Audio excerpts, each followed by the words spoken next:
ఎన్ని రోజులు? 490 ఏళ్ళు. ఎన్ని ఏళ్ళు? ఈ 490 ఏళ్ళ కాలం మీద రాజు కాలం. ఏ రాజు కూడా ఆ ఆజ్ఞ గురించి బాధ్యత తీసుకోలేదు. అలా చెప్పండి, ఏ రాజు కూడా ఆ ఆజ్ఞ గురించి, ఏ ఆజ్ఞ? 6 ఏళ్ళ తర్వాత 7 సంవత్సరం ఏం చేయాలి? దేశాన్ని విశ్రాంతి ఇచ్చేలా. ఆ విశ్రాంతి కూడా 6 సంవత్సరం కూడా పెడుతున్నారు. ఆ విషయం రాజు చెప్పలేదు కదా, రాజు చెప్పలేదు, ప్రజలు పాటించలేదు. ఆ దోషం రాజుకి, ప్రజలకి, అందరికి చుట్టుకొని దేశాన్ని ఒళ్ళగాడు చేసింది. చెప్పండి, దేశాన్ని ఏం చేసింది? ఒళ్ళగాడు చేసింది. అలా మందసము చెడకి వెళ్ళిపోయింది, అంత గందరగోళం అయిపోయింది. ఆ తర్వాత 70 ఏళ్ళు దేశం మౌనం ఉంది. ఆ తర్వాత ఎజ్రా, నెహెమ్యా, దానియేలు, జెరుబ్బాబెలు, యెహోషువ 5 వ్యక్తులు వచ్చారు. ఈ 5 వ్యక్తులు యెరూషలేము నుంచి బబులోనికి చెరగా పోయినారు. సరే, నెహెమ్యా పోలేదు, ఎజ్రా, నెహెమ్యా పోలేదు, ఈ దానియేలు పోయాడు. ఈ దానియేలు, యెహోషువ, కద్మియేలు కొంతమంది అలిస్టు ఎజ్రా గ్రంథం. ఈ కొద్దిమంది ఆ చెరకు వెళ్ళి ఆ చెర నుంచి మళ్ళీ యెరూషలేముకి వచ్చారు. 70 ఏళ్ళ మళ్ళా జ్ఞాపకం చేసుకొని మళ్ళా తెచ్చి మళ్ళా మందిరం కట్టాడు, మళ్ళా దేవాలయం కట్టాడు, మళ్ళా ప్రాకారం కట్టాడు, మళ్ళీ పట్నం కట్టాడు. ఆ కట్టిన మందిరాన్ని తర్వాత కాలంలో మళ్ళా ఈ బైబిల్ ఒక విషయం ఉంది, మలాకి నుంచి మత్తయి, అలా చెప్పండి. ఈ మధ్య కాలంలో మళ్ళా పడగొట్టబడింది. అది బైబిల్ లేదు, చెప్పండి. అది మళ్ళా చెప్పండి. ఎజ్రా, నెహెమ్యా, యెహోషువ, జెరుబ్బాబెలు కట్టిన మందిరం, దానియేలు వీళ్ళందరూ కలిసి కట్టిన మందిరం ఏమైంది? అది బైబిల్ రికార్డ్ లేదు, హిస్టరీలో ఉంది. అది మక్కబయేలు, మీకు రోమ ఆసియన్ చర్చ్ వాళ్ళ బైబిల్ ఉంటుంది, మీరు దాంట్లో వెతికితే మీకు దొరుకుతుంది, ఇంకా హిస్టరీలో దొరుకుతుంది. అలా మళ్ళా పడుతుంది.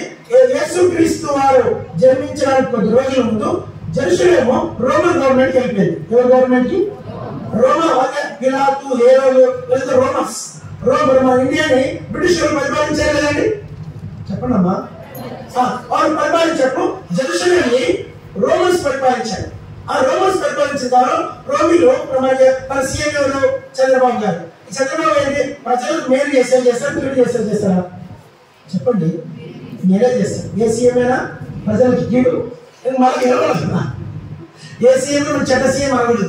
ఏ సీఎం అయినా చెప్పండి, ఆ పీరియడ్ లో ప్రజలకి మేలు చేయడానికే ప్రయత్నిస్తారు.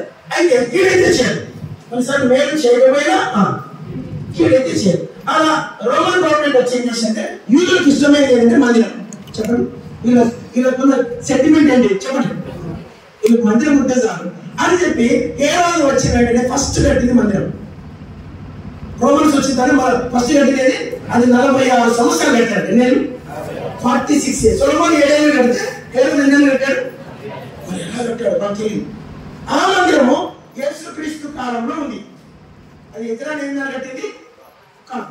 యేసుక్రీస్తు కాలంలో ఏ రోజు దేవాలయం ఉంది, అది 46 సంవత్సరాలు కట్టాడు. అయితే ఇంతవరకు వచ్చింది. ఇప్పుడు ఇంకో విషయం చేస్తాను. సీఎం గీతలో పాడింది, ఆలయము కన్నా శ్రేష్ఠుడు.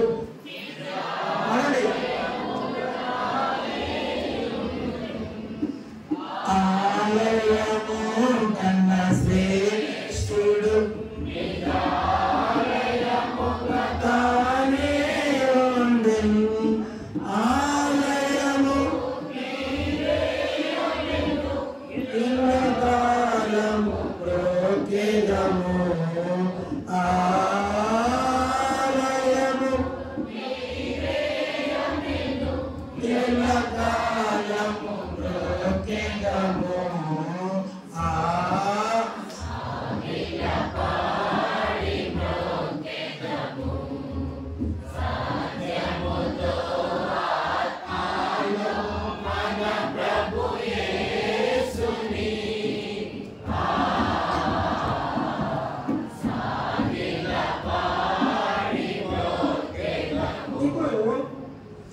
ఇజ్రాయెల్కి ఏముంది? మందిరం ఉంది. ఆ మందిరానికి వేసుకోవచ్చు. ఆ మందిరానికి ఎవరు వచ్చేవారు?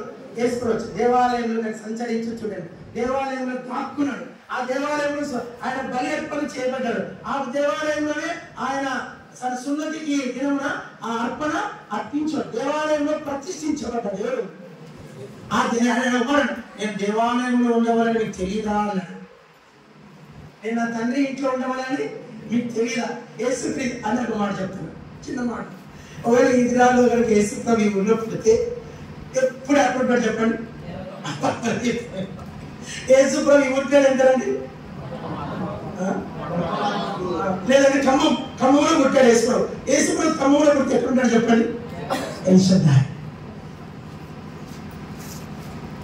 ఎప్పుడు వచ్చి యేసుప్రభు ఎక్కడుంటాడు? మందిరంలో ఉంటాడు. ఒక ఆత్మీయుడు ఎప్పుడు మందిరంలో కనిపించాడు. నేను చేయాల్సిందని శ్రీలంకలో ఉంటాడు. ఆయన మంచి మాట చెప్పిన చాలా ఇష్టం. నువ్వు ఎంత కష్టమైన మందిరంలో ఏ కూడిక పోగొట్టుకుంటాను ఆయన. ఆ మాట నేను రక్షించుకోవడం కొత్తగా విన్నాను. ఆ మాట నేను పట్టుకోబట్టిన సేవకున్నాను. ఎంత కష్టమైనా నీకు మందిరంలో ఏ కూడిక నువ్వు పోగొట్టుకో. ఆ మాట చాలా అర్థం.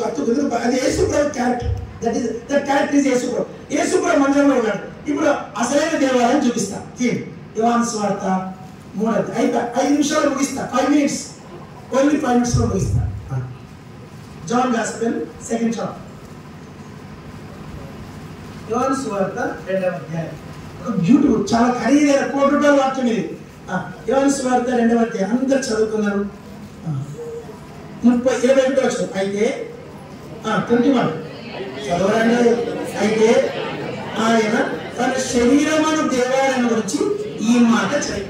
ఇప్పుడు చెప్పండి, దేవాలయం ఏది? నీ శరీరం అంట. యేసుక్రీస్తు దేహమే దేవాలయం. ఇంకో విషయం చెప్తా. గుడి మన తెలుగు గుర్రం అని చెప్పి గుర్రుందా చెప్పండి. గుర్రుందా? ఇక్కడ ఉందా? ఇక్కడ ఉందా?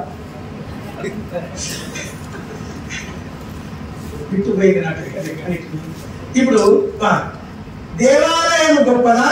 దేవాలయం దేవుడు గొప్పదా? తెలియచండి మా దేవాలయం గొప్పదా? దేవాలయం దేవుడు గొప్పదా? ఇప్పుడు దేవాలయము కంటే ఆలయము కన్నా శ్రేష్ఠుడు నిజ ఆలయము. ఆ ఆలయము కంటే శ్రేష్టమైన ఆ దేవదేవుడు పరలోకము నుండి భూలోకానికి శరీరం ధరించుకొని వచ్చాడు. నేను మిస్టు చెప్తాను. నేను చెప్పిన పలకండి. ఒకటి విషయాన్ని చెప్పండి. దేవుడు ఉదయాన్ని పెడతామండి. దేవుడు ఆత్మీయ ఉన్నాడు. దేవుడు వెలుగై ఉన్నాడు. దేవుడు వాక్యమై ఉన్నాడు. దేవుడు పరిశుద్ధుడై ఉన్నాడు. దేవుడు సత్యమై ఉన్నాడు. ఇన్ని చెప్పండి. వాక్యము, ఆత్మ, సత్యము, వెలుగు, జీవము ఇవన్నీ ఆయన పేర్లు. వాటికి శరీరం ఉందండి? వాక్యానికి శరీరం ఉందా? ఆత్మకు శరీరం ఉందా? వెలుగుకు శరీరం ఉందా? ఇవన్నీ ఇన్విజిబుల్. అంకులకు చేయనివ్వండి. అంకులు రండి, లోపల రండి. ఎవరైనా చేయి ఇచ్చి లోపల కూర్చోబెట్టలేదు అన్న. ఎవరు లేయండి. ఆ బ్రదర్ తీసుకొచ్చి లోపల కూర్చోబెట్టండి. చేయి తీసుకురండి. అది చేయనివ్వండి.